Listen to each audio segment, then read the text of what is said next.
The rhythm calls. Stand up tall, we break the walls.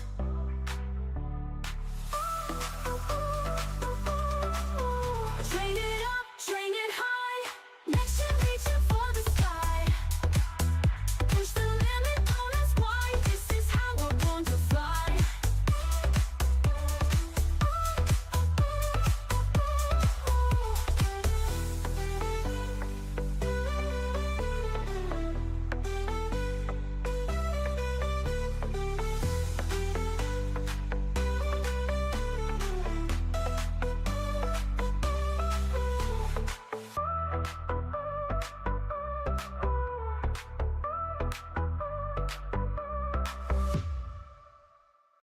Hit the ground just like it's there.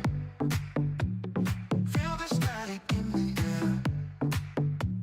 Exchange rising, we don't care about the fear you're clinging there.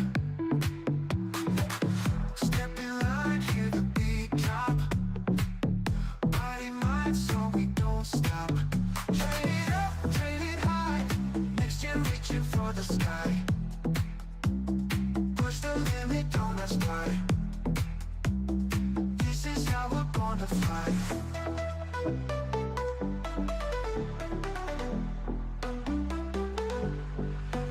March to the future, beyond glow. Through the fire we will grow.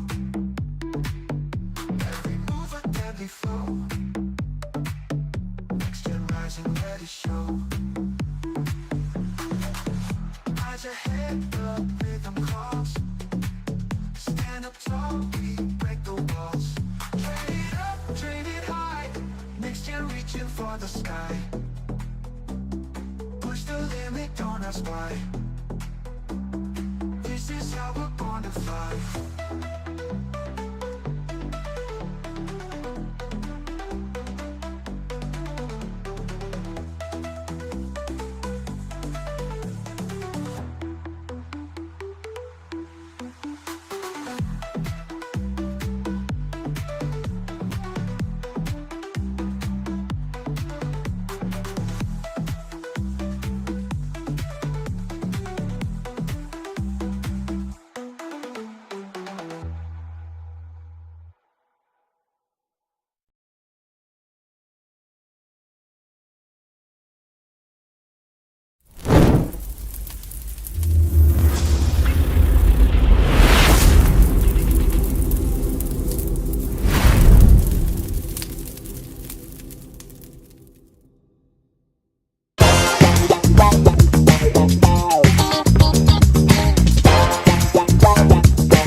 Good evening, everyone. Welcome to another edition of Next Gen Training here on the Sparta HQ Network. I'm Mr. Bennett, joined by my partner, as always, the coach in the building, Coach Ferg.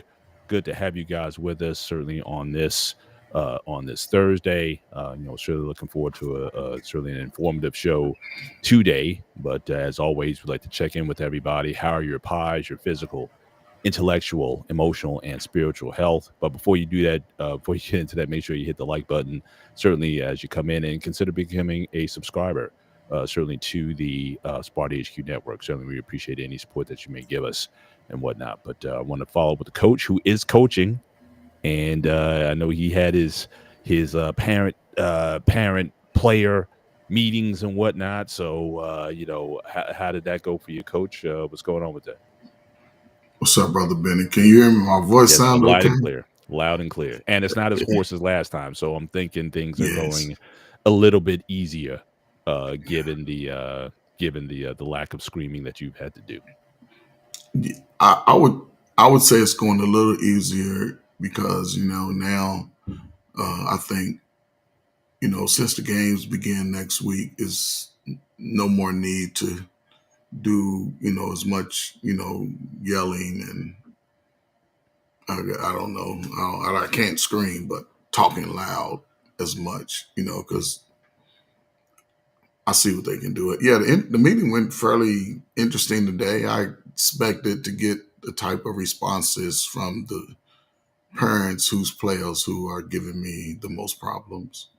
But other than that, it went fairly well. I got a great parent who's supporting the team. She's doing a lot of organizing of things and getting the girls squared away as far as uniforms. And we have a Hysteria. They call it the Hysteria event. It's almost like colleges when they introduce the teams and come out, do a little scrimmage, couple of events. So they're gonna do that tomorrow. It's gonna be interesting. I'm anxious to see how they respond to it. Like I said, we did fairly well at the high school last week. My girls played pretty well, so I was surprised about that. But they did pretty well. Meet with the parents. I didn't get pushback from no parents anyway because I've been communicating with them all along. But I'm just letting the parents know, like, look, some of my players come to practice, man. They don't even practice. Ankle hurt, knee hurt, their stomach hurt, and they just go sit down. I told the parents, they coming, but they not practicing. And some girls talk a lot, don't pay attention to the instructions. Then they don't know what to do when they get on the court. And I had the parent and the player together today and had the player explain to the parent what they doing or not doing. So hopefully, I wouldn't have to have any more about, motivation and participation. And they'll figure it out. But other than that, man, just really quick, man, my physical, man, I had some x-rays a couple weeks ago. They said I have arthritis through my shoulders and my hands because I get numbness down my hands or arm and stuff. So arthritis, and I didn't understand it, but now they're going to do some more. I got a EMG and an MRI coming up in December. Oh, wow. Yeah. And, intellectually, man, just thinking about my next move in life, getting to that, I guess going on 58 next year, I'm going to that, that, I don't know, pre-retirement age body or whatever, that 60-year-old body. I don't know how I'm going to take it, but, we just putting some things in place. And I think, and over when the new year start, we'll be in a great place to sort of just set ourselves up for life. And I'm proud about that. And my wife, she's definitely excited. I told her good things was going to happen for us all year, and all year good things have happened for us on every side, so I'm happy for that. I'm happy for her. I guess, what is that? Emotionally, I'm excited. Like I said, I'm happy. I'm excited. I'm excited about the season to start. It's a short season.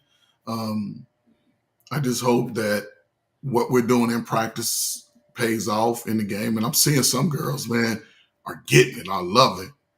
The 5th grade, the 6th grade, I don't know. They had to figure it out.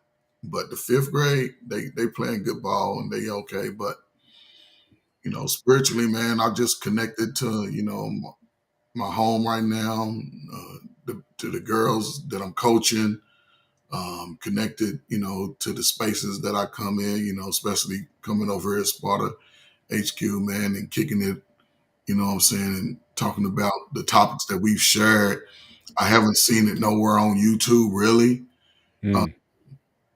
People dibble and dabble in certain things, but I haven't seen anybody sort of walk down the gauntlet of things of, I guess would say, aspects of life that could really be helpful over a period of time, starting from an early phase and attacking it that way. So yeah, just to see how these may come into fruition or play 5-10 years down the road, but yeah, so I'm just connected to all of that right now. So that sounds good. Sounds good. Yeah, man. Things are pretty good over here. I'm kind of in. You guys got to keep it secret though.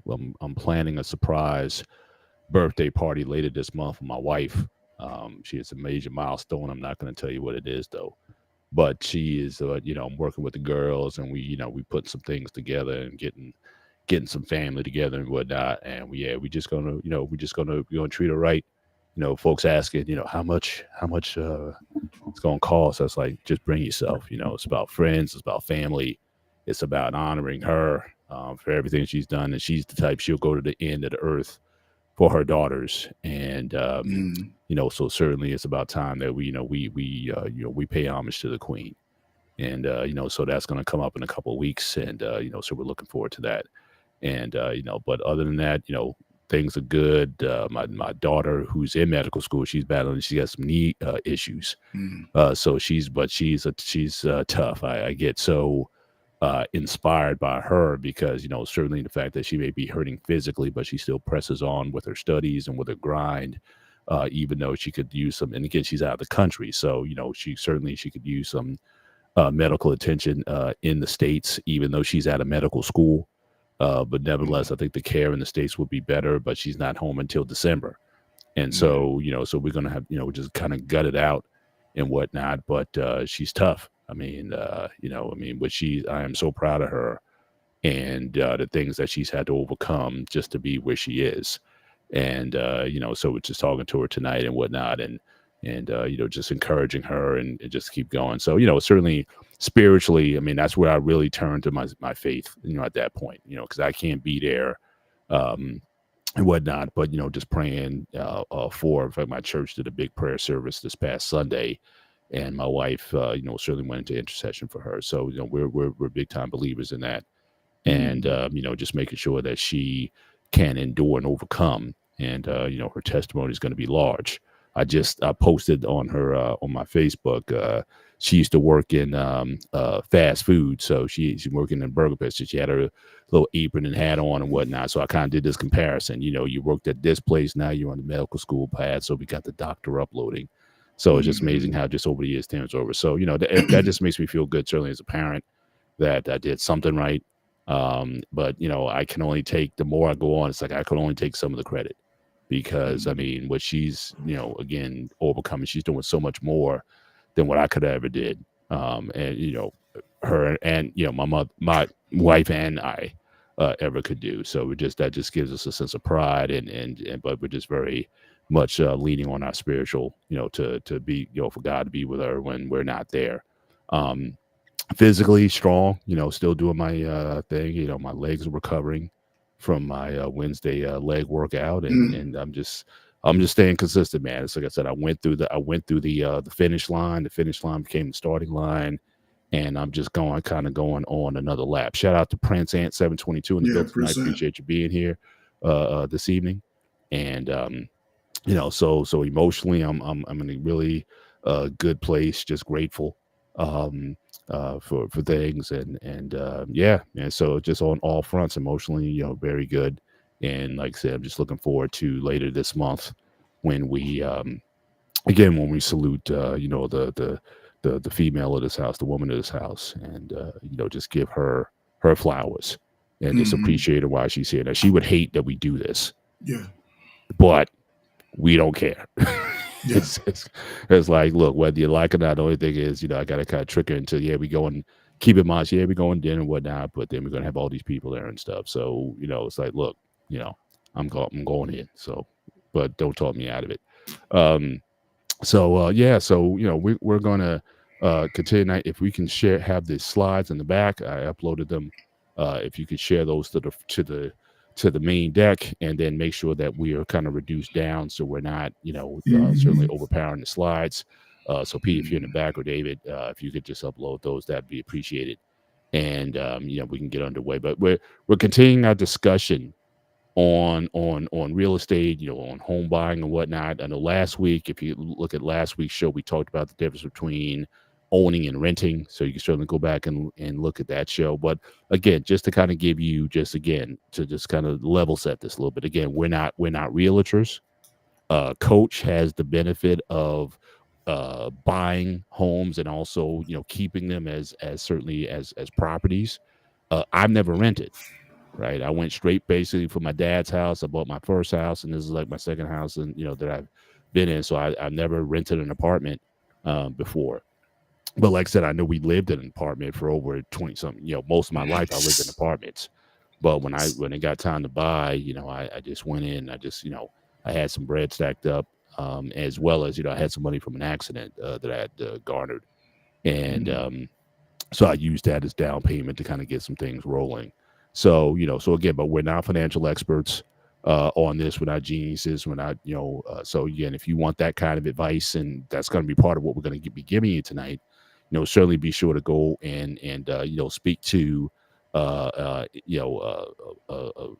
realtor, or people can help you out with buying that on a professional basis. Where again, most of this we're going to give some sort of high level tips, but really a lot of it we're going to be leaning on our experience, and Coach, he's going to be leaning on his, because like I said, he's bought multiple homes, and he knows that little process. So he's going to talk from his perspective, and the fact that he's a veteran, I think that also gives us some access to some instruments that some people may not know about, or certainly if you're a veteran, there might be some instruments that may be available to you that you can leverage on as well, for your service. So we want to get into that, but I think, and might be over multiple shows. In fact, really the thrust of tonight's show is really dealing with credit, because unless you got money like that, and again, I know some people, you have some of these financial advisors and whatnot, they're saying, oh, well, you shouldn't buy a house with credit, save up all your money.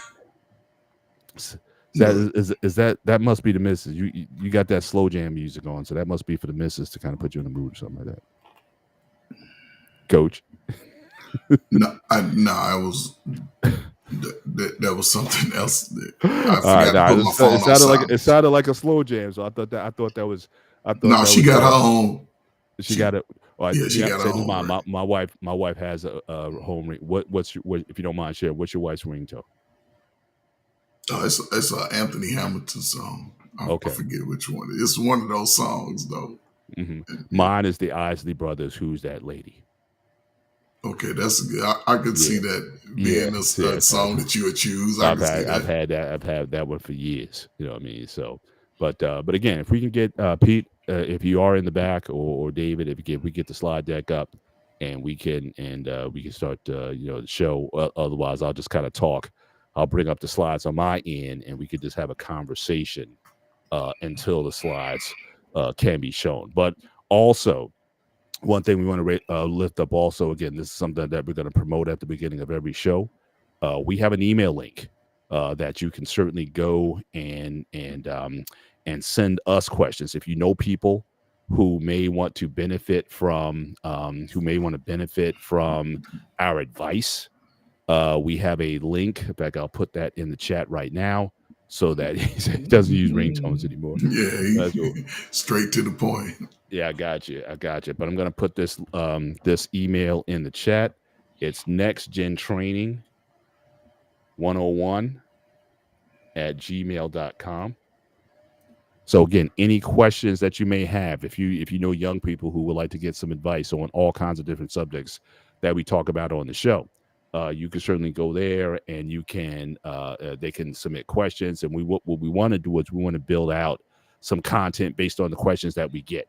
So there'll definitely be a sort of more interactive, so we can raise questions, we can post the questions on the show, and then we can share our perspectives based on the questions. So again, I put the email in the chat, so feel free to send it. Certainly for young people, Gen Zs, Gen X, or younger Gen X who may want some advice. Again, we can just share our perspectives, and you can certainly take with it what you do with it. But appreciate that.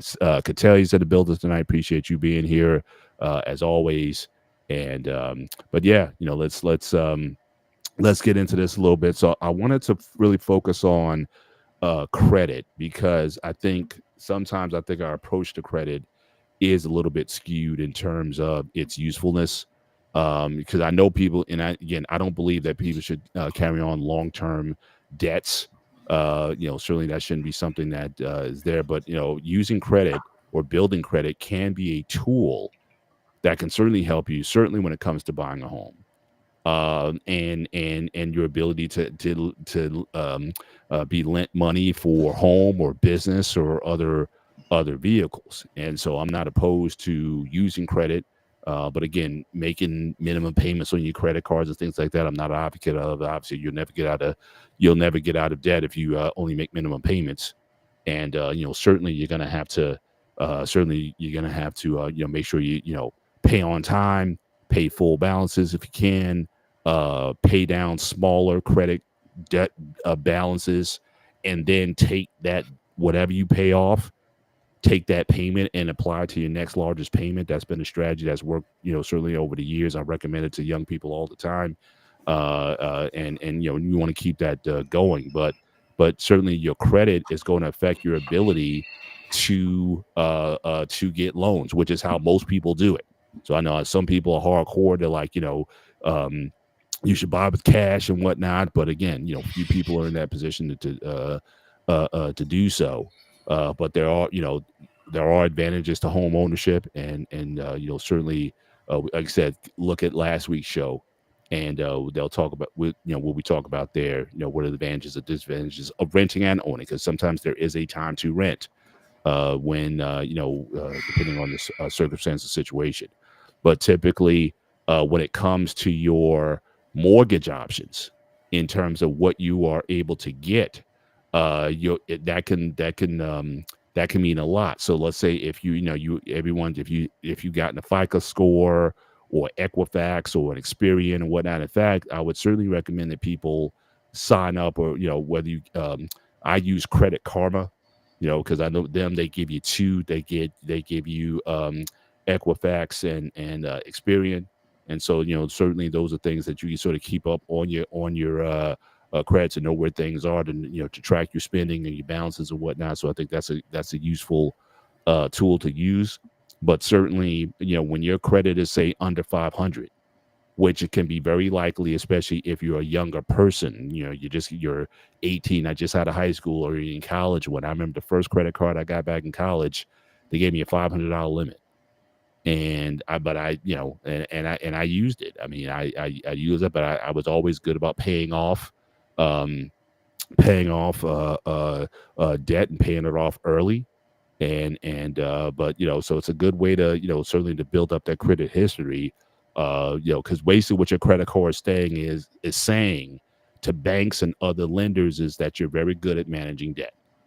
That's what it is. Now, some guys don't like debt, but certainly banks, the way they look at it, that's their business essentially. So they like to see that people are good with handling and maintaining debts, making payments on time, having a long history, don't have, no defaults or bankruptcies or late payments and things of that nature. So again, those are things that can really help you. But when you're under, say, 500, your options are going to be limited, or but it's not a death knell per se, because depending on your situation, you might have had a bankruptcy early on, or some sort of financial situations that you've been able to clean up over time.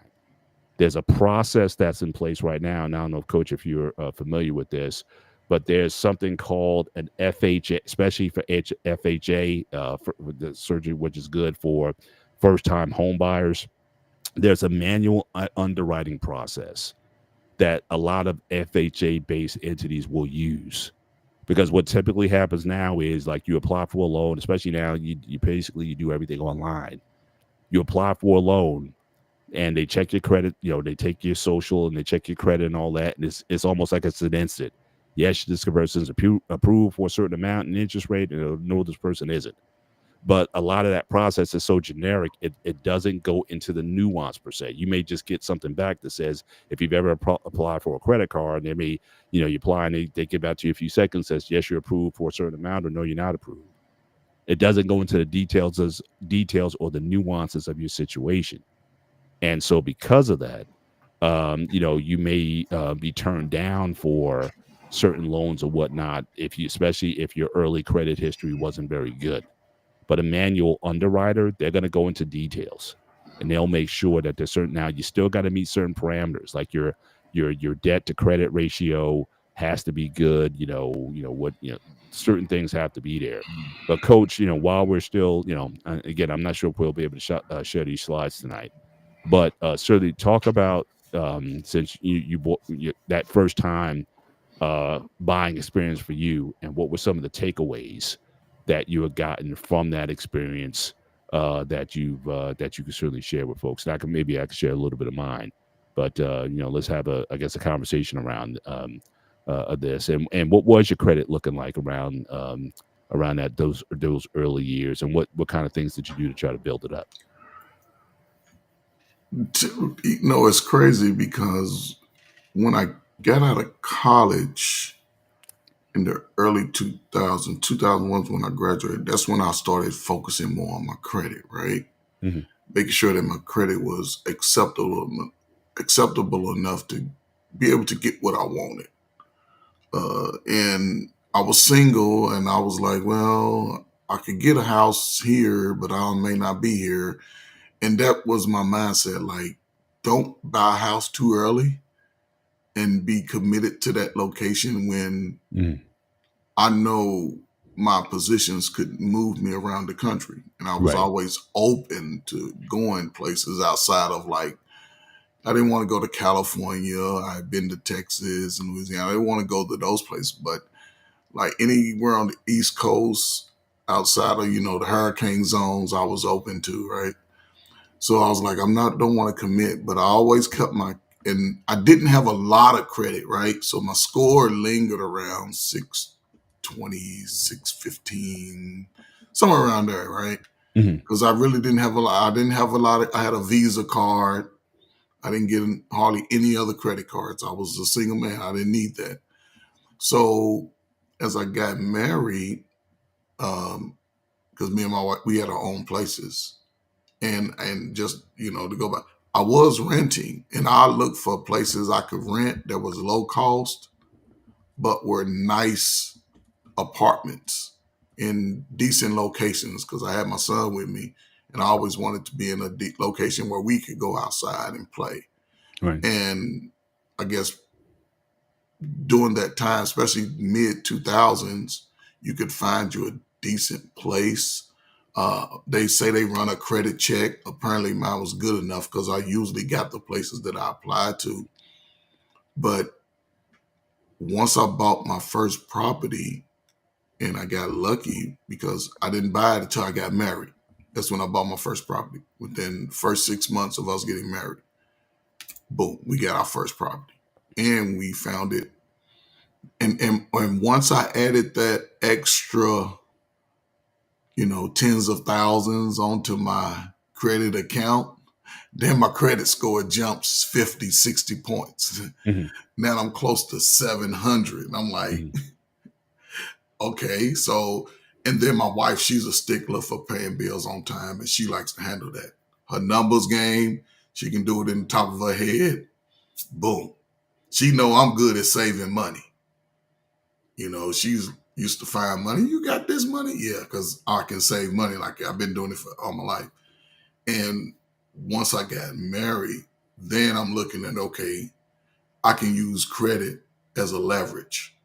And like you said, being a veteran, there's certain resources that are afforded to veterans, because a lot of times veterans don't have to pay a lot of upfront cost if their credit is acceptable.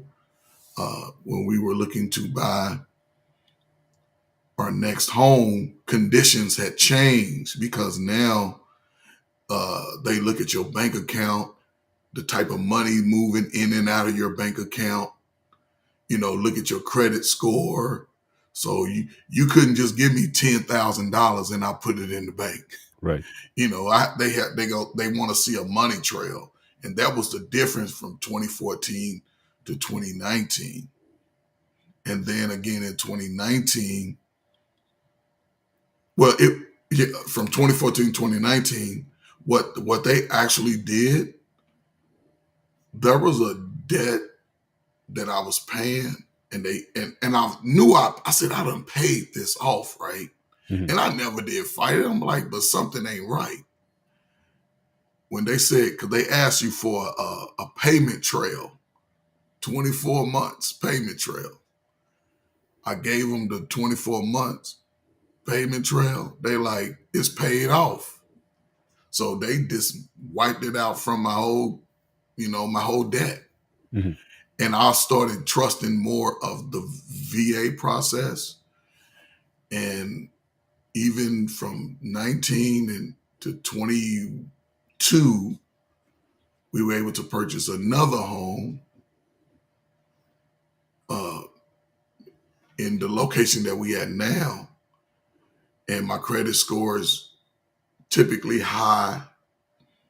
But I do learn, and I'll say this. When you have a decent, I guess, I wouldn't necessarily say amount of credit, but a decent variety of credit, if you pay credit cards off to balance zero, any interest, it's almost like when you pay interest bearing accounts off, Mhm. your credit score drops 15 to 20 points. Mhm. Right, because what it So, does is so let me share this. So when we're talking about credit, um, so this is like the main profile of it. So you see here, 35% of your credit score is based on your payment history. So again, mhm, making your payments on time is important. Your debt to credit ratio is also important. So again, the lower that debt is overall versus your income, you're much better off. Your credit utilization, if you base all the credit you have, you can keep your utilization under 10%. I think that's good. But there's another thing here that's also here again, your length of credit history is also important. So a lot of times when you pay those balances off, or if you end a card. So again, for a lot of people, it's like, yeah, I paid this credit card off, and I'm gonna just cancel the card. But what that does is that hurts your credit score because that could be up to 15% of your credit score. So again, they want to see that you have a long history, minimum of 6 or 7 years or more, that you've made payments on time, that you're stable, that your income is stable, and that you've been responsible over a period of time is important. And then new credit, I mean, your ability to get more credit, because again, that's going to increase um your ratio. That's going to make your debt utilization smaller if you have access to more credit. So if you have access to over $100,000, but you only got maybe a couple $1,000s out in credit, that's 2%. So, you certainly are, that's going to look favorable as well. So yeah, a lot of times, the idea of paying off cards, and I know that's a goal for a lot of people, and then get the scissors out and cut the card. That's like an image that a lot of people have. But again, if you know how to use credit properly, the utilization of credit, again, paying on time, keeping balances low, not necessarily zero, or if you make it to zero, go ahead and use it again, but just pay it off.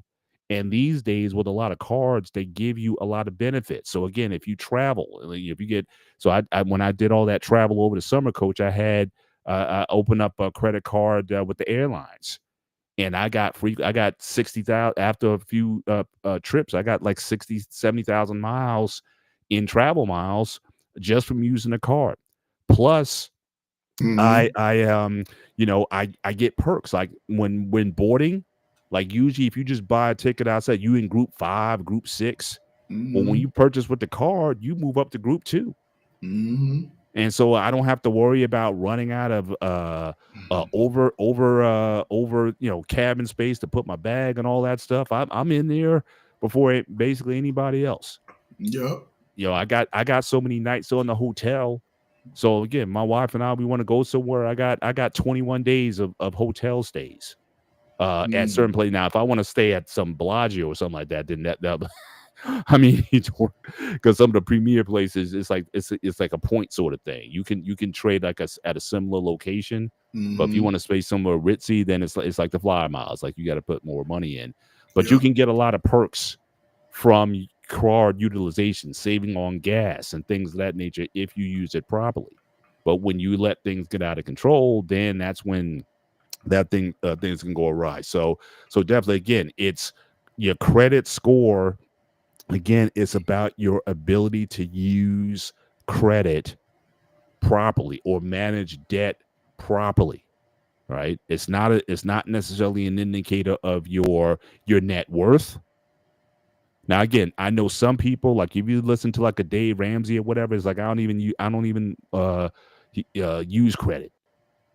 You know what I mean? So you got some people, but again, if you got it like that, where you got money and you want to do everything in cash and all that kind of, fine. We're not, I'm not here to dispute or debate that. But just understanding how it works, though, a lot of these lenders use this sort of FICO, or like I said, Equifax, Experian. These guys are used in determining that. And again, what impact is that going to have on your scores? So again, if you are on the low side, so again, you might be someone just starting out, and again, if you don't have a low credit score, again, sometimes with some of these places, you can't get a loan without a cosigner who has a better than average score. Now, my kids would have to really sell me something. Even with my kids, I don't know about you, Coach. I'm generally speaking, my rule is I don't co-sign for stuff. My wife, I'll co-sign for. You know what I mean? Me and her, because it's ride or die with us. But my kids, man, they on their own. Yeah, I mean, I don't recommend. I mean, certain things, like if you going, like I said, my daughter going to medical school or whatever. Yeah, I get that, but for a car, or so I'm just saying that that's not something I recommend. But for education, I'll make the investment. And again, even education, you can't be saying I'm getting a master's in philosophy. I mean, there needs to be an ROI on the investment. So yeah, medical school, law school, yeah, I can rock with that. But anything else, I'm a little bit leery of. But again, there are some lenders, and I want to talk about this. I don't know a lot about this, Coach, and I may lean on you. There's entities out there where people can go if your credit score is for whatever reason messed up. Maybe you had a bankruptcy some time back, but you got assets, right? So again, credit is one way to get loans, but it's not the only way. And if you can prove you have some assets, if you have a steady income, if you got some things squared away, there are lending institutions that will work with you if you don't have those things, especially if you're going through FHA. So again, this is what I was talking about earlier, this FHA manual underwriting process. Because like I said, right now, everything is automated. As soon as you apply, they get back to you in a few minutes and saying, yes, you apply. Yes, you can get approved for a loan, or no, you can't. It's automated. But if you go to an experienced underwriter who's going to look into your financials and you have an opportunity to explain your situation, because if you, like I said, if you ever apply for a credit card, something online, they say rejected. They don't tell you why. And so a lot of times when you're with these, when you go through these manual processes, they may be a bit more strict in terms of what's required, but again, they can take a better picture of your financial situation.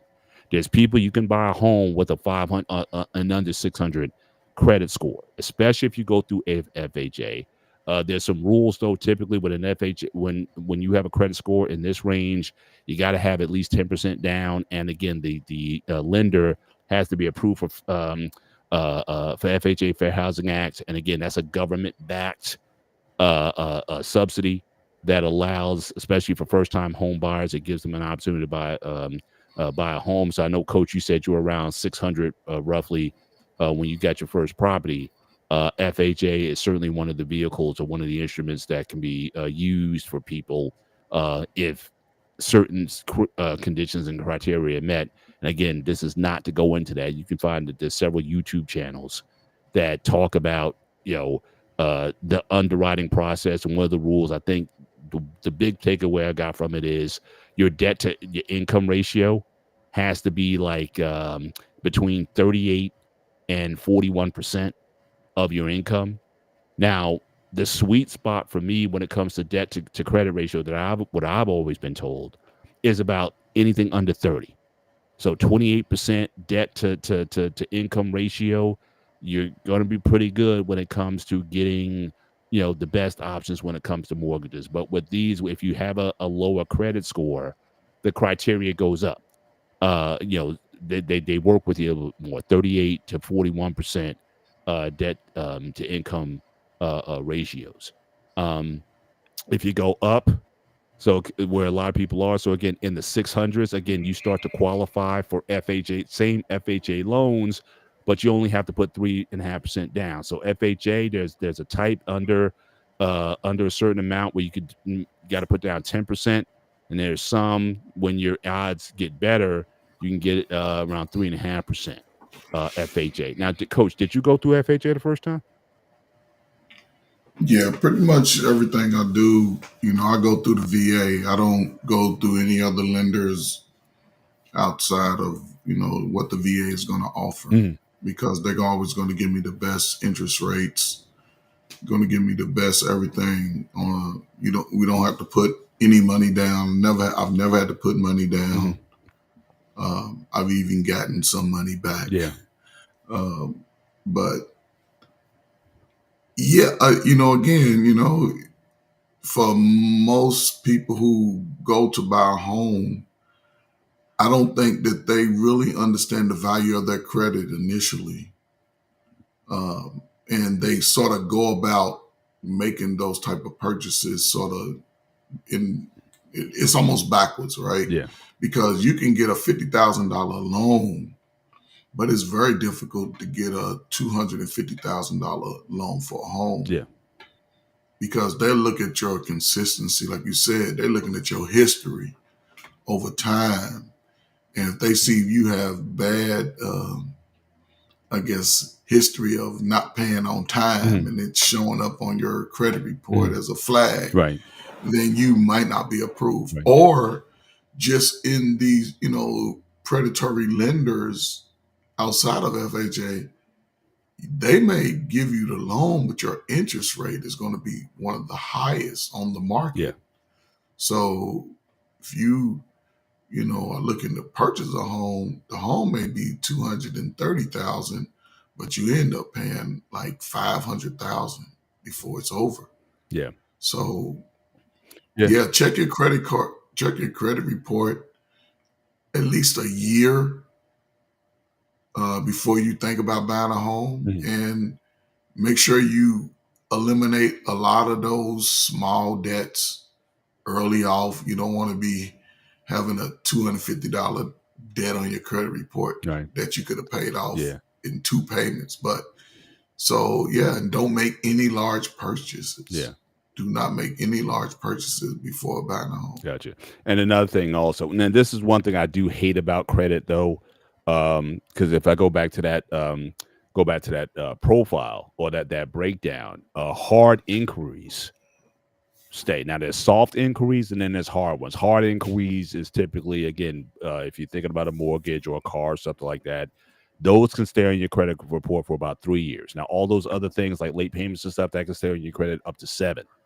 But again, hard inquiries though can last as well. But I don't understand why. I've never quite figured out. I'm just looking. It's not like I got the loan, but just because somebody decided to go in and do a hard inquiry on my credit just to see if I qualify, and I'm just shopping around.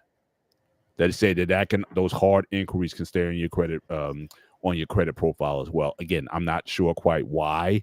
Because what if I am looking for something and I'm just exploring my options? I should be able to be allowed to do that without it adversely affecting. It's not a major percentage of your credit history, but nevertheless they do show up.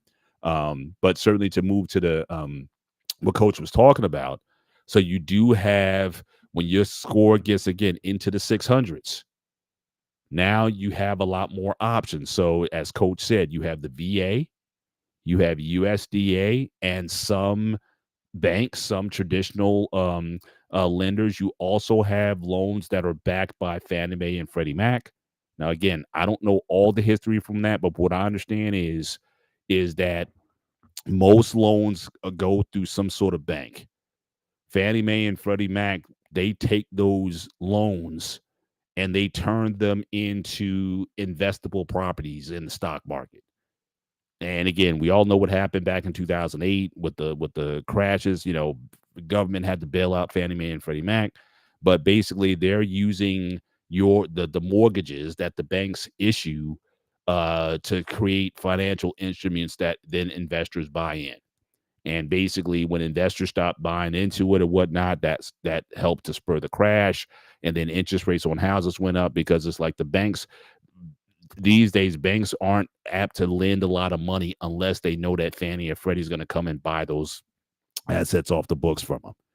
So, but it does give you some options. So here in this example here, if you're talking about a five and a quarter, $500,000 home, 30 fixed rate, it kind of gives you the breakdown. So USDA, I think it's only available in certain areas. I don't know if Coach, I'm not familiar with this one in particular, but USDA is there. But you already talked about the VA. Again, no money down. Minimum 580 to 620 credit score. Ultra low interest rates may only be used as a primary residence. And then the last thing, again, you must be an active military or veteran. So as Coach said, yeah, you can certainly get some excellent rates and with no money down.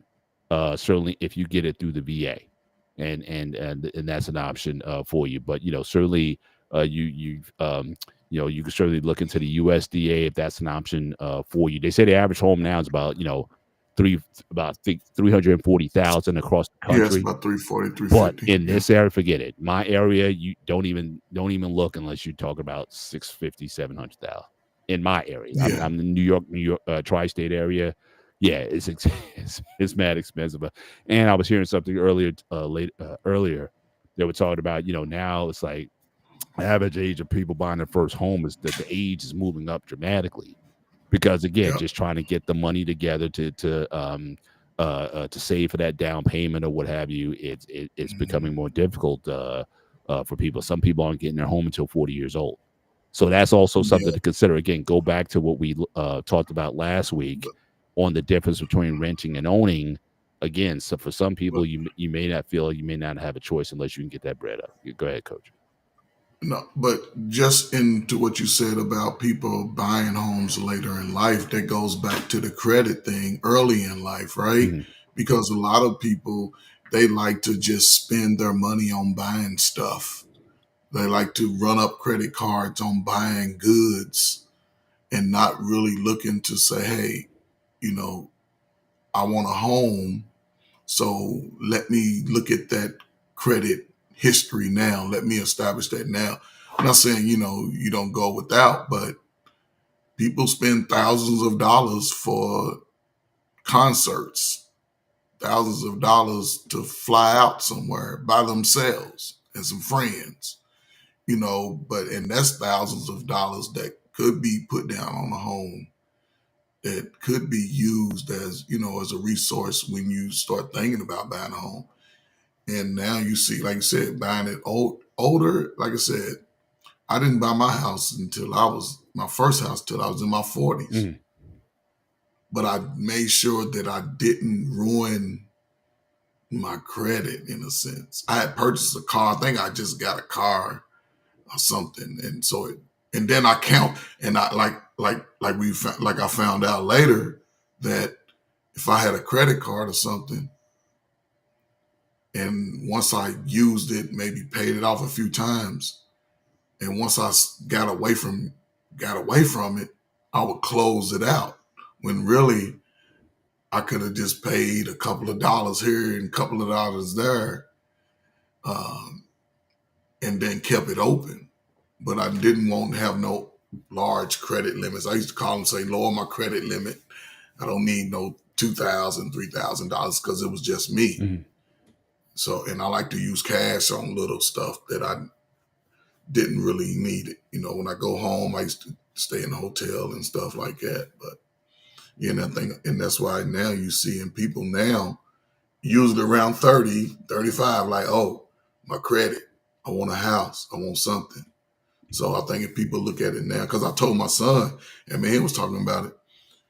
Now that he's like gotten into trucking and making good money, and I talked to him about buying himself a little condo or something because that appreciates. His credit is pretty good, but it's low because it's just him, Yeah. So I'm like, if you're gonna make a purchase, get you a nice little condo, even if you know you're gonna be gone for months at a time, sublease it out, but it's your property, it gains interest, and you can accumulate wealth, over time. So he's thought about it. He said he might check into it if he find a place that he like, and I'll help him walk through all of that. But his credit is good. That's why you focus on credit now.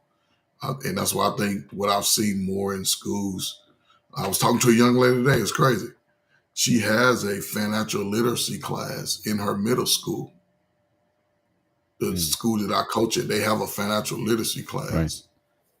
And it's talking to them about the importance of credit and staying on top of it. Yeah, So, absolutely. And again, I want to reiterate again, it's not so much about the spending, it's about the not paying. It gets most people in trouble. Like I said, I mean, if you are, make your purchases, again, treat your cards as cash, but just make sure you pay them off on time. Then I think that helps to build your credit up certainly a lot faster. So you just want to make sure that, again, how you utilize it is where I think it gets a lot of people in trouble. It's not just a money line that just goes on forever. You got to come back and you got to address those things. And like I said, and if you make minimum payments on things, then you're definitely going to run afoul if you don't take care of those things properly. So, but once you start getting into the upper limit, so again, once you start getting over 700, then you have a lot more choices and offerings. You get lower interest rates. So again, mainly conventional loans, but you can also borrow more. Certainly, with a higher credit score. So again, more available to lend at the lower credit scores once you get there. But once you start getting into the excellent areas, then basically the world's your oyster at that point. So you can put down now some instances, you put 20% down. Some people put 3% down, but you can still get a decent rate. Now, again, these numbers obviously are not what it is today. I mean, we all know the last few years, interest rates have certainly risen quite a bit. I did a refi on my house a few years back, and I was able to get it down a lot lower at that point. But since then, it's gone up a bit. Because I was thinking about doing it again. This guy was like, "Nah, keep it right where it is, man. Because that interest rate is not coming back for a while." So I don't know, how low yours was, but it was once up to like 7%. Yeah. High 7, almost 8 for some. Yeah. It went down. Maybe last year it went down. And then it just recently went down. They just lowered it again. Yeah. So now, you can get a pretty good rate. If you are interested in getting any type of loan, home loan, car loan, now would be a good time to get in and get you a good rate and get locked in. I read this too, that over the course of the last 2 years, homes were not exchanging hands as often as before. Mhm. People were not selling homes. Even builders were not even selling homes because, again, with the interest rates and the uncertainty about financial situations in a lot of homes, people were just sort of staying put in the interest rate that they were. But now, just recently, the interest rate has dropped, I believe, a whole point. Mhm. The crazy part, the VA lenders, when the rates drop, they call you, "Hey, rates have dropped. Would you like to lower your rate? Save you some money?" And it sounds good. You know what I'm saying? Anytime you can do it, I would definitely take advantage of it. Because each time they drop it, whether it's a half a point. Yeah, every point is like could be several $100s. Yeah. Easy, several $100s. So easy. Yeah, and that's something, again, if you don't have access to a service like the VA that will do that for you, again, always be looking. Like I said, never just settle for what you have. It's okay to shop around, or especially with the institution that you're already with. Hey, I see you guys dropped. Hey, can I do a can I turn this around and whatnot? And you just don't think you got to be careful of is what kind of fees they're gonna want to charge. Because again, every transaction, somebody's gonna underwriters make money, all these guys make money off of these things. So you got to make Yes. sure you don't basically you do almost like a parallel move, right? You don't improve your situation, you stay right where you are because what you thought you might have saved, you might have spent that in closing costs. Um, you know, uh, for that particular move. But yeah, but definitely shop around, and it's okay to ask around when it comes to what the current rates are. But once you get here, you can certainly get again a lot more choices and whatnot. Now, I think that certain loans like FHA, I think if you're too good, or if you make too much money, I don't know if there's some of those FHA loans. I don't know if they're dependent on your income. So if you make a high income, I don't know. There's certain loans you may not qualify for, or for those interest rates because of that. But they're basically saying if you're making that kind of money, you don't need a VA, or you don't. Well, VA would just because your service you would get it. But I'm saying like for an FHA or USDA, there might be some income limits that they may block certain people out of. They want to keep it for those who are looking for something affordable. So those people may be excluded for it, but we definitely want to spend some time because after this, then everything else is kind of academic. I mean, Coach gave me I took a lot of this from some slide decks that Coach had sent me earlier. So I'm just kind of taking from those and kind of highlighting. But once you get this together and kind of know your situation, then a lot of the steps are going to be academic after this. Next step here that I have listed down. Yeah, again, we talked about this earlier. Okay, get a handle on your debt to income ratio. So you're gonna have to, because that's gonna go into the loan application process if you should you decide to go that route. So again, you want to shoot for the sweet spot from what I've been, my experience, under 30% utilization. So again, your debt shouldn't exclude that. If the money you're making, if half of it's going out in rent, then basically what they're saying is that you're going to be in a very vulnerable situation. What if you do lose a job? Then you're going to be in trouble. So you want to be in a situation where again you want your costs, your expenses to be low relative to your income. So when we talk about again living within your means and that sort of thing, that's important. Now, what also helps is, especially for younger people, being married. Especially so if you're married, if you have two incomes, then again that can help your overall debt ratio. Certainly being married, that's an advantage. You might I'm telling some of these young people all the time, and you by yourself, you might be making $40,000-$50,000. And that may not be enough for you to move out and get your own place. But if you marry someone and that person's making $40,000-$50,000, now you got $100,000 home, certainly income that you can do some things with if you're serious about wanting to build together. So I wouldn't dissuade younger people from getting married because again, having that, especially if both of you guys are working, it gives you options. But if it's just you and you just living paycheck to paycheck like that, yeah, that can affect your debt to income ratio. So again, you may want to look at that. But Coach, your thoughts on that? Something just back from the previous slide in reference to veterans, right? There's a lot of veterans that make a lot of good money, and there's really no, limitations on the loan amount. A lot of it boils down to what you just spoke on in reference to, the income that you bring in, the debt to income ratio.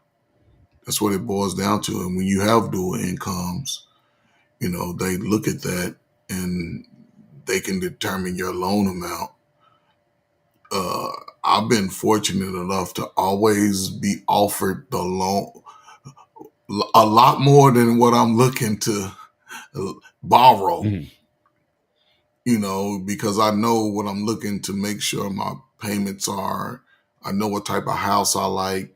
It's beautiful that me and my wife want the same style of house.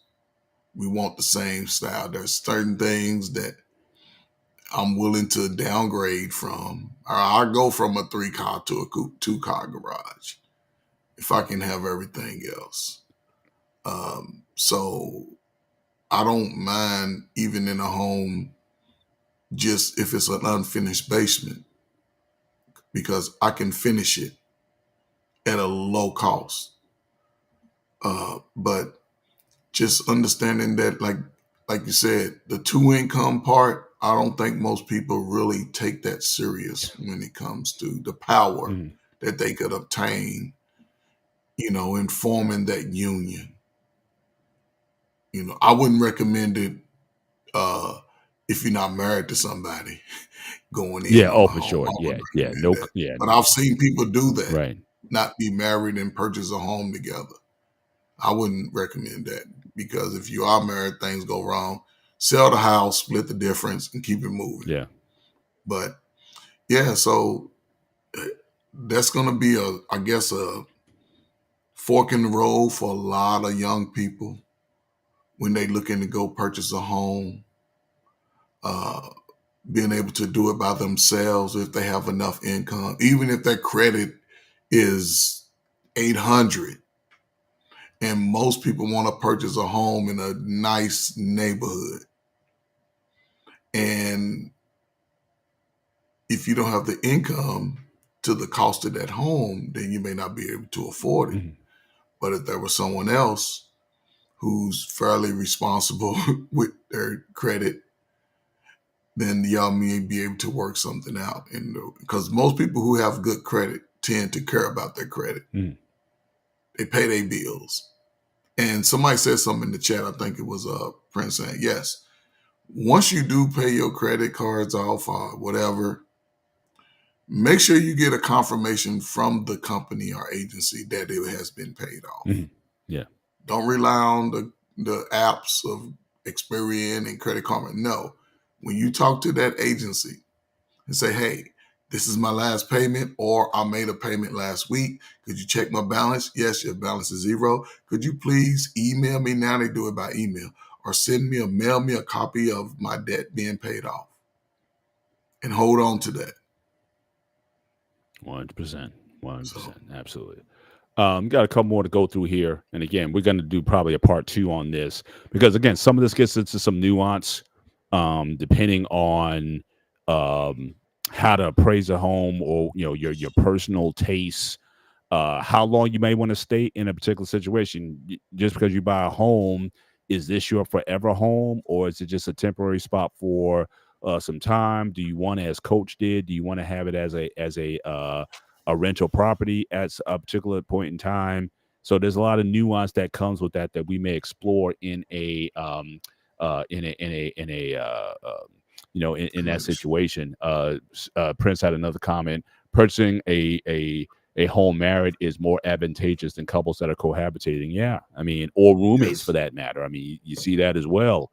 But again, this is how, because especially for a lot of Gen Zers who are worried about that, we're saying that for a lot of this generation, they're not doing as well as their parents financially. But keep in mind, the parents, Gen Xers, we've been at this for a minute, and it might have taken us a while to get to a point where we could be at these things. But again, how were we able to do it? Is because, again, we were married and married successfully. So again, there's some advantages here, so again, I have no problem with again, younger people deciding we're going to get married, we're going to live modestly, and we're going to build from here, from this situation. So in a lot of ways, I almost think, again, I could be totally naive about this, Coach, but I almost think that the way things are now is almost a good thing, because you would hope that the situation with things being so expensive, that people will get some common sense and realize, you know what, we need each other if we are going to survive this sort of economy with things being as pricey as they are. Very few people, probably less than 1% of certainly kids coming out of college within 1 or 2 years, can buy a house. But again, you get a couple, you 23, 24 years old and married, then I think that opens up a whole lot of opportunities for you to do so. So again, we're not. Mhm. Yeah, I guess I am promoting marriage, coach, Yeah, as a yeah. financial tool. I guess I guess I am doing that. And again, certainly with the cohabitation, that's other problems when you cohabitate. So, but that's another show. But shout out to Craig Lucas in the building. It was good certainly sharing the stage with you on Tuesday night. Hope you're doing well. But definitely getting a handle on your debts. And we're not saying debt is bad per se. Certain things are necessary, but again, you just don't want it to become such a large part of your budget that it restricts your opportunities and ability to move, especially on things that you need to move on.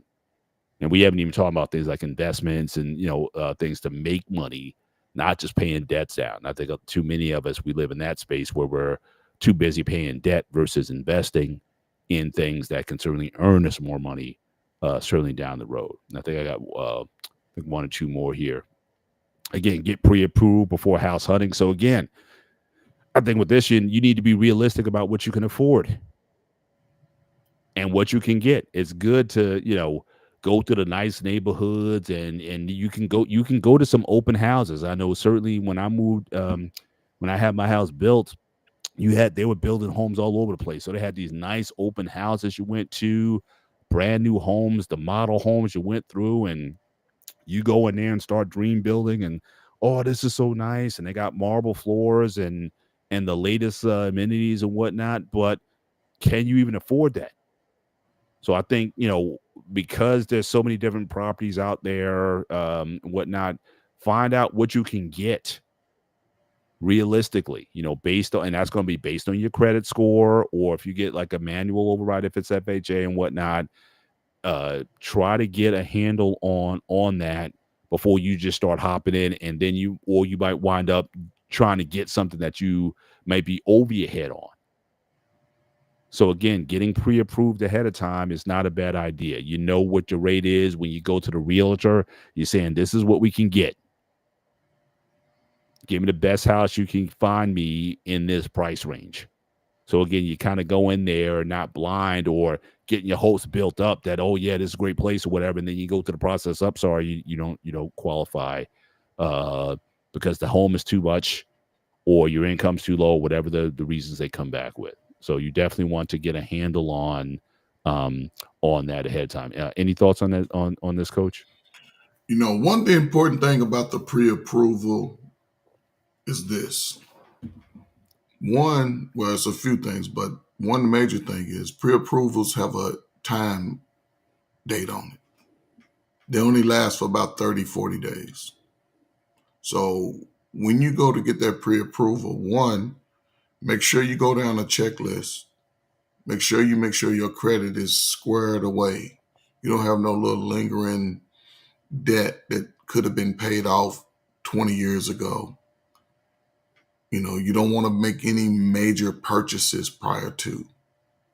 You don't want to go out and get a $50,000 car. Wait till you close on your home. But your credit is important. And that pre-approval is almost like a get out of jail free card when you find a home that you can afford, because your pre-approval is going to have the amount that you are eligible to receive for a loan. So just know that. But it also has a date on it. So if you don't find a home within 5 weeks, 6 weeks, and you're so picky and everything has to be right, then you're going to run out and have to go through the whole process of getting your credit checked again. And I'll say this right here. Before you think about the pre-approval on whatever home it is, think about these key elements: distance from work, distance from your kid's school, I guess law enforcement agencies, anything close, grocery shopping, important things in your life before you consider where you want to reside at or purchase a home. Right. So yeah, I know Prince was saying pay attention to the neighborhood, but again, that pre-approval is going to say a lot about the type of neighborhood you can live in. Yes, it will. You know what I'm saying? Yes. If you only Yes, it will. qualify for 300,000-400,000, and like I said, Well, in my area, I mean, you know, yeah. premium homes, you're talking 700,000-800,000 up. It may not be the best neighborhood, or it may, or you know, like I said, there's just other factors there. But again, that's why I said I like the idea of open houses, but again, they sell you a dream. And a lot of times you get that emotional high. It's like your wife comes back and says, "Oh, this place is perfect. Oh, I love this house."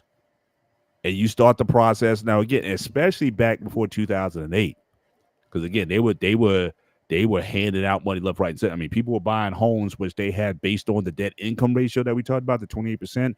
They had no business buying a house, but they were said, "Let it go." And when the market crashed, then you know, all these people lost all this money and all this wealth.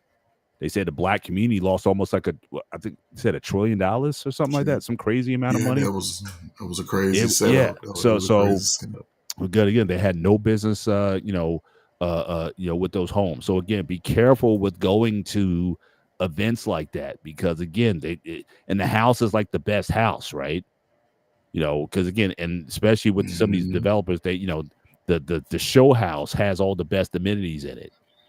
So they give you a range and say they say on the ad, they say starting at 700,000. By the time you put your options in, you could be close to 950 before everything is said and done. So so again, it's nice to go to them. It's fun, but you got to be very it's the same thing. It's like those people who go to those timeshare presentations. So yeah, you know what I mean. So Brother Bennett, yeah, just you speaking on that, me and my wife are doing exactly what you're talking about. We went to an open house last weekend, and like you say, in your area, a nice home would be 600,000-700,000, right? Where I'm at, you can get a solid brick home all the way through full basement, 2-car garage for about 400, 440, 450. That's what I'm seeing new neighborhoods, and me and my wife has found a home in a neighborhood that we like. And this is in Louisville area, or it's in southern Indiana, Louisville. Louisville's 5 minutes across the bridge. Gotcha. It's very rare that me and my wife agree on something at the same time. You know, and the fact that I saw it because I was doing some work over in this neighborhood. It was not long ago, just in the last 2 or 3 weeks. And I took over to see the homes, and she was like, "Yes, this is where we're going to have our final resting place, because we're looking for our final home that we can just unpack all the boxes, unpack everything." Yeah. So this is where we are, and we looking to hopefully, if things go right, I may be moving from this home where I'm at, which was a new home when I moved in 2023. It was 2023. And then we're looking to purchase our next final new home within the next, hopefully before the new year. As far as saying nursing home. Dude. No. Always gotta say something. But it's in a nice neighborhood. It's close to everything.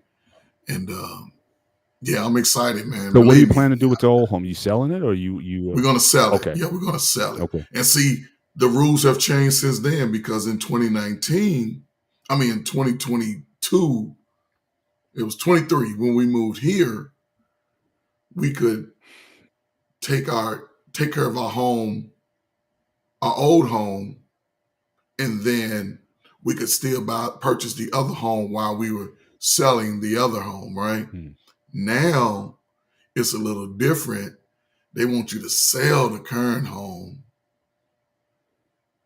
and then go into the new home. Right. We can take that overhead, because they offer, we like, no, we don't want to have almost $1 million tag on our head for 2 houses. Yeah. We'll just do what we have to do for one. Yeah. And we meeting with a realtor this weekend. He's going to show us some neighborhoods, because we only looking at new neighborhoods and new builds. We're not looking at no pre-owned homes at all. Yeah, every day. And I gotta tell you, that's probably one of my biggest weaknesses. Another reason why I say don't go into a like an open house or something like that. There's nothing. I haven't found a fragrance. I haven't found a scent tree or whatever. There's nothing that smells like a new home. Nothing. Yeah, absolutely. That fresh cut wood, that cedar wood or whatever, you walk there, that smell, that new, like there's a new car smell, right? We all know what that is. And they haven't been able to replicate that. You know what I'm saying? But then there's a new home smell that's just, I mean, intoxicating. And if I could, if they came out with some fragrance that I could just put the plugins into the Glade plugins or whatever that you could plug into the wall and get that new house smell, I would get every one I could fit in my car, because that's always something I just love the smell of a new home. Like I said, the model homes and whatnot, always a thing. I think Pete asked a question. So if you sell a home and you're still trying to buy one, where you go live, I think that's his plan. Yeah. Yeah. That's the tricky. Like once we have a buyer. So if y'all know anybody looking to purchase a home in Southern Indiana, I have a beautiful home. Listen, I got 2 75 inches up. I can keep them here. And now new homes don't even have appliances, but yeah. So I got appliances. You got the latest. We're gonna leave wash and dry. Hey, Coach, next show, you might as well send me some pictures. I'll put it into a PowerPoint slide if you want to advertise your home on the next show. Just give me some pictures, and I'll put them up, and we can do a virtual tour. I got a fenced-in backyard. I have a walkout basement, so I got a deck up front. Walk out, you can relax on the deck, and you can come out the bottom. Yeah, man. Pete, it's not the same. Just like they got new car air freshener, it's not the same. It's not the same. It's not the same. Yeah, the formaldehyde, like with a new car, that leather or that formaldehyde from the fabric, whatever, you can't bottle that. At least they haven't done it yet. I've tried those new car scent trees and whatnot, and it just smells like chemicals. They haven't perfected it as of yet. So no, carpet's still fresh, everything's still fresh. The dashboard, they haven't got all that dust in it yet. Yeah. So that's I'm just inhaling. Like last time I rented a car. I got I think from Avis or something like that, and the car only had like 4,000 miles on it. And I get in there and I'm just like, it still had the fragrance on it. It's not like they had cigarette smokers in there and whatnot. In fact, I think they're banning that now. You can't really smoke in these rental cars. Not rental like cars that anymore. No. They're taking that out, or they'll charge you if you do. That's bad. Yeah, but for sure. But the last point here I want to make tonight is, again, and Coach talked about it, again, an experienced real estate agent. But this is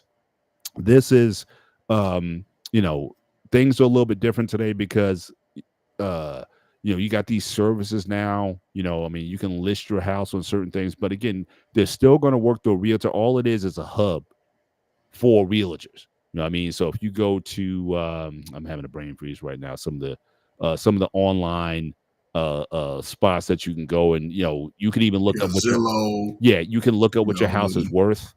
Realtor.com. Exactly. Yeah. So you could some people choose to kind of try to move the home by themselves or whatnot, or to purchase a home, because again, now you go to these spots and again you got all the pictures and you can look up a lot of information on your own. If you don't want to deal with the hassle of that, you can certainly go to an agent, but I'm not going to say that an agent has to be part of the process per se, especially if you know what you're doing, if you know what you're looking for and whatnot. Is but certainly for a first-time home buyer, I would definitely go through an agent.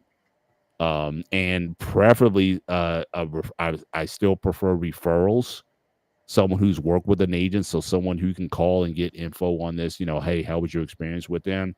Again, a lot of these websites, again, and the thing I really don't like is when you go to these spots, it's like everybody knows that you went there, and then you get a ton of calls.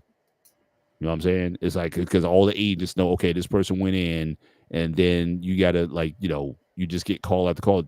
All these agents are just going in on one person, and so that can definitely get annoying after a while. So again, if you know somebody who had a good experience with the agent and whatnot, again, agents, they would even tell you they prefer referrals from people that they know.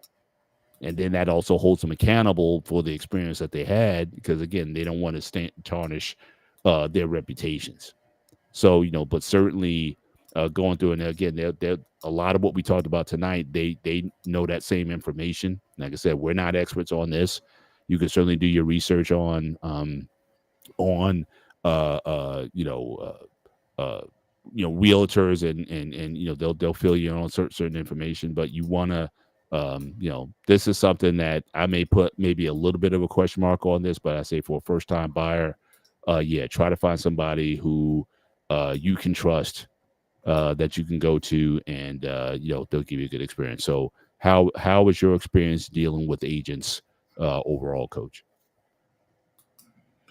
Uh, you know, typically, I go with the agents that go through Veterans United is probably the number one lender of loans to veterans. And they have agents who work with them, and agents that also agents who are employed through them. Most agents now work through Veterans United because typically they know that those sales would always go through. And now what they doing now is that, say you was an agent and I called you and you set me up a couple of visits to a few homes, right? And after the last home, I leave, we never see you, I never call you again, right? But you still like those homes. So a couple weeks go by, months go by, you get another agent, and then you still purchase the homes that I showed you. So yes, you cut me out, but you getting another agent pay. So what they doing now is they have this document, and I just signed one. I'm going on 2 weeks. That if you show me a home for 30 days, regardless of who shows you those same homes that you showed me, then you still get the commission. The other person, if I sign a contract with them, then I end up paying two. Yeah. So now to cover the agent that's showing the home, it's just a temporary document that you'll sign and they'll sign. So if I use her within the next few weeks, then she's also going to get credit for the sale. So I know I'm going to wait longer than 30 days. Yeah. Because some real estate agents, they don't really, because I already, she showed me the homes. I explained to her what type of homes I want to see going forward because she asked me. I haven't received one home from her. Not one home at all. So I don't know what she's thinking because she know that I like the home, but I can play that weight game because homes are not moving. They're not moving. Right. And dealers and sellers and builders are willing to make a great deal with you. So if you have the ability to purchase a home, now will be a good time to purchase a home. Me, this is my last purchase, Brother Bennett. I ain't moving regardless. This is where I'm going to probably go to the upper room from. And I'm just blessed that if anything happens to me, in a not so distant future, then my wife will still be okay at home. Yeah. And if anything happens to her, I'll be okay. Yeah. She just tell me don't swindle all the money running around in the streets, and I won't do that. Not at all. I heard that, man. I heard that. But I think we're at the end of this part one. We'll think about what we're going to talk about in part two. Like I said, once you get into the process and once you get into, you pick the home that you like, you work with a realtor and whatnot, then I think everything at that point is mostly logistics. The biggest thing is getting over getting approved for the loan that you want. That's like the biggest thing, making sure that you have Mhm. all the required documentation and whatnot. But again, a lot of this is going to be subjective, and as far as nuances after that, me and Coach will talk, and we'll see what the follow up to this show will certainly be. But just get kind of recap what we've talked about so far. Again, it all starts with, again, unless you got, again, if you got pockets, if you got 100,000 that you saved up and you want to put that down and or keep saving and buy a house, cash and whatnot, that's a totally different conversation and whatnot. If you got it like that to move, then hey, forget everything that we said tonight regarding that. But for most of us, and for most, certainly if you're younger buying a house, again, your credit matters, but that has a lot to do with, again, your spending habits, how responsible you are with credit, and especially credit cards, paying those things off on time, building a suitable credit score that then gives you options to different agencies, whether it be FHA or USDA, which, and thank you for Catelia for that information that she posted earlier about the USD loan. So those are meant intentionally for lower income people. But again, if it's going to be lower income, then again, the place where your house is may also be a lower income area. And again, if neighborhood matters to you or school systems matter to you, then again, those are going to be things that have to be factored in. But again, at the same time, you have to have an honest assessment of where you are financially and what you can and cannot afford. So again, that pre-approval process that you may go through, that'll answer a lot of questions for you. And not everyone is going to be able to live in the nicer suburban neighborhoods. There's some places that are rural. There's some places that might be low income, or they may put some development properties up that that are not what you may see on TV or what have you. But you have to take an honest assessment. If everybody can have the nicest house or whatever, then that's a utopia. But that's just not how it is. And so again, your career, your income, the things that you do in order to generate income, all those things factor in terms of your options. But even in your relationships, again, marriage, especially if you're two working people, that can open up a lot of options for you in terms of where you can live and the sort of options that you have, the type of home that you can buy. So hopefully, some of the things that we share tonight is informational again, but you can go on YouTube. There's all kinds of YouTube channels and whatnot that explain a lot of these things. If you want to know what the difference is with an FHA versus Fannie Mae or Freddie Mac and those instruments, they got videos that'll teach you all of that in a much more thorough setting. Again, I think this conversation is more, again, based on our experience in home ownership and the home buying process that we went through is really sort of the perspective that we get here. But you can go to other sites and get more technical as far as what kind of knowledge and information is out there. But it is a major decision should you decide to go in that direction. And so on the next show, and it might be our final show on this particular topic, owning versus renting. Now, if you decide to buy, the process of purchasing a home, and then we may go into some details about maybe home maintenance. What do you need to do to maintain a home? Maybe we go into that in the last installment of this. But Coach, certainly as always, I want to thank you for this information because again, I drove a lot of the presentation based on the slide decks that you and the materials that you've given me as motivation, or certainly give me the ideas to come up with the slides. I want to thank you for that. But any last words on your end on this part one of home ownership as we close out the show? I mean, listen, man, just in the information that being provided and, just being able to just be a part of, continuing my mission, man, in any capacity. I'm always appreciative of that in any way, I have a channel. Um, but my channel is similar to this, wanted to put out information that could help people. So, and I understand the longevity of it, and I understand outside of,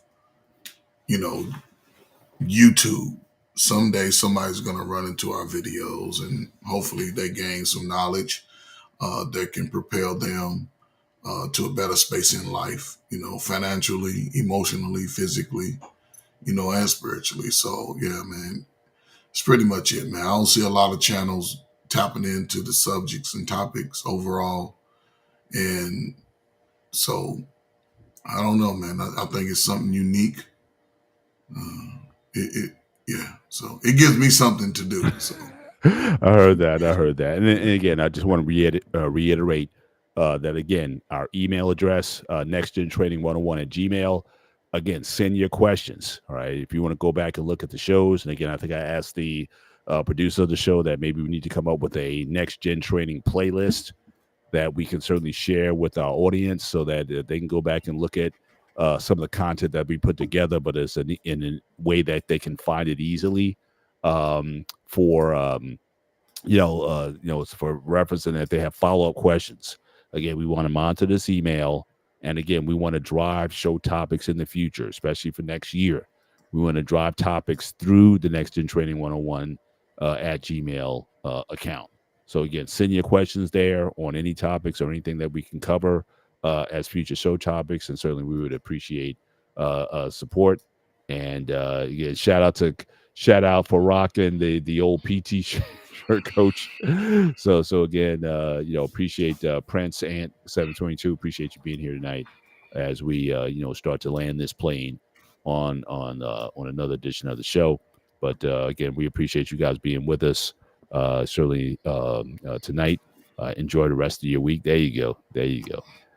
Certainly enjoy the rest of your week. For myself, Mr. Bennett, and he is the coach of 5th and 6th grade girls, putting them into shape, and certainly looking forward to a winning and productive season for these young ladies. And I can't think of a better coach they can have in the process. So for myself, Mr. Bennett, for Coach Ferg, this is Next Gen Training on the Sparta HQ Network. Make sure you hit the like button as you leave. Again, consider also subscribing to the channel. Until next time, you guys take care. God bless, and we will see you next time. Good night.